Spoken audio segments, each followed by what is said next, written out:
વિશ્વ વન્ય દિવસ નિમિત્તે જનશિક્ષણ સંસ્થા ખાતે માર્ગદર્શન સેમિનાર। વિશ્વ વન્ય દિવસ નિમિત્તે ભરૂચ જિલ્લા વન વિભાગ દ્વારા ભારત સરકારના કૌશલ્ય વિકાસ મંત્રાલય દ્વારા સ્થાપિત જન શિક્ષણ સંસ્થાન ભરૂચ ખાતે માર્ગદર્શન સેમિનાર યોજવામાં આવ્યો હતો।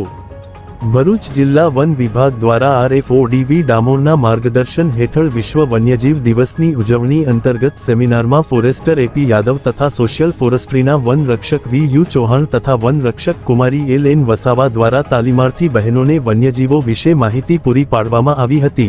સાથે કરુણા હેલ્પલાઇન 1962 તથા વન્યજીવ હેલ્પલાઇન 1926ના મહત્તમ ઉપયોગ અને કામગીરી વિશે જાણકારી પૂરી પાડવામાં આવી।